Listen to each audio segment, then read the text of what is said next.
Cari maklumat dan berita politik yang bebas, kupasan yang tepat, panas. Dapatkannya secara eksklusif hanya di Jom Channel. Komitmen kami, pentasan berita Isnin hingga Jumaat. Berbicara dan isu semasa, kami garapkan secara langsung. Panel-panel berkaliber dan profesional. Interaktif, pandangan anda kami raikan. Jangan lupa bersama kami di setiap hujung minggu dalam edisi khas mingguan. Jom Channel, moving forward, sharing a new experience.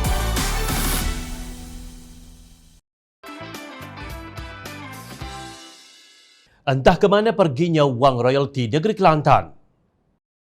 Sudah beberapa hari persoalan ini ditimbulkan, namun pimpinan Kerajaan PAS Kelantan masih lagi krik-krik tanpa sebarang jawapan. Pada 16 Januari lalu, Menteri Keuangan Tengku Datuk Seri Zafrul Tengku Abdul Aziz berkata, Kerajaan Pusat telah menyalurkan 400 juta ringgit bayaran petroleum kepada Kerajaan Kelantan bagi tahun 2020 dan 2021. Dia berkata bayaran itu diberikan terus kepada Kerajaan Negeri berdasarkan 5% daripada hasil petroleum negeri. Pembayaran sebanyak 200 juta ringgit telah dibuat tahun lalu dan untuk 2020 juga 200 juta ringgit. Bayaran ini dibuat secara terus dan 100% disalurkan kepada kerajaan negeri berdasarkan harga semasa petroleum, katanya di petik media. Mengulas mengenainya, Datuk Husam Musa mengingatkan Kerajaan Kelantan bahawa royalti petroleum adalah milik rakyat. Setiap kali terima, kerajaan negeri tak maklum kepada rakyat Kelantan. Membisu sahaja, lembu kenyang, katanya. Tikus jatuh ke genak beras, ujar Husam dalam satu hantaran di Facebook hari yang sama. Beliau mencadangkan kerajaan supaya mengatur program agar rakyat jelata dapat mengecapi hasil bumi Kelantan seperti hasrat bapa pejuang royalti Tuan Guru Datuk Nik Aziz Nikmat. Jangan dibazirkan, jangan pemimpin guna untuk bermewah. Sedikit sama dikecapi, banyak sama dilapah, kata Husam. Secara tersirat, Husam menegur kepimpinan Kelantan yang didakwa meletakkan keutamaan yang salah dalam membelanjakan wang royalti berkenaan. Beliau mengingatkan wang royalti hendaklah dikongsi bersama rakyat miskin yang mengharap, fakir melarat, anak yatim, pelajar dan guru pondok, anak muda inovatif dan kreatif, armalah, warga emas, peniaga kecil dan juga para usahawan. Beliau menyarankan antara lain peluang niaga dan pembinaan generasi di era digital dan teknologi. Tiada lagi belanja duit royalti petroleum tanpa keterusan, tegas Husam.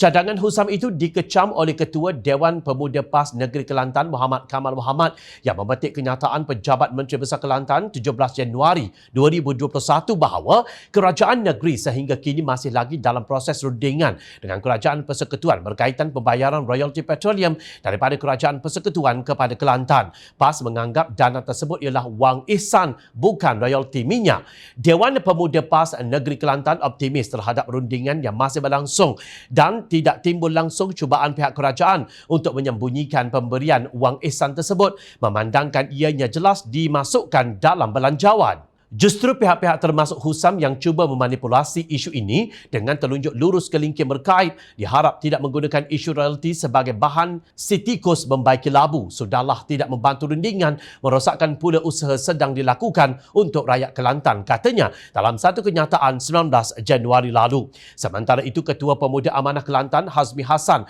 menggesa kerajaan negeri memperincikan perbelanjaan menggunakan wang ihsan petroleum yang diterima daripada kerajaan pusat. Kemana dan apa butiran serta perincian penggunaan selepas wang tersebut diperuntukkan. Hutan semakin musnah, air kekal berona. Peluang pekerjaan terus merudum seperti dulu dan harga barang makin mencanak naik. Adakah pimpinan PAS Kelantan menganggap wang ihsan tersebut adalah aurat sehingga ianya perlu disembunyikan daripada pengetahuan rakyat? Apakah perancangan 400 juta ringgit yang baru disalurkan itu dan apa yang sudah jadi dengan 400 juta ringgit yang lalu? Soalnya, dalam satu kenyataan, justru beliau menyarankan kerajaan negeri agar mengumumkan segala perbelanjaan dan perancangan berkaitan hasil yang diterima.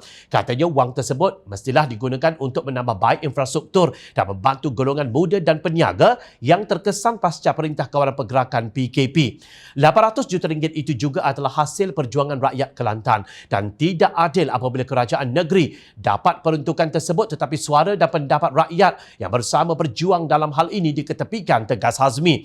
Untuk rekod, Kelantan menerima bantuan sekali beri atau one-off sebanyak 400 juta ringgit daripada Kerajaan Persekutuan 1 Januari 2020. Menteri Besar Datuk Ahmad Yaakob berkata surat khas mengenai bantuan berkenaan diterima daripada Perdana Menteri ketika itu Tun Dr. Mahathir Mohamad pada 17 Disember 2019 dan wang dimasukkan pada 25 Disember 2019. Tidak kira apa nama dana tersebut, sama ada one-off atau wang ihsan atau royalty, amount yang diberi kepada Kerajaan Kelantan oleh Kerajaan Persekutuan sejak itu berjumlah 800 juta ringgit. Wang itu adalah milik rakyat dan wajar dibelanjakan dengan penuh tanggungjawab untuk kebajikan rakyat.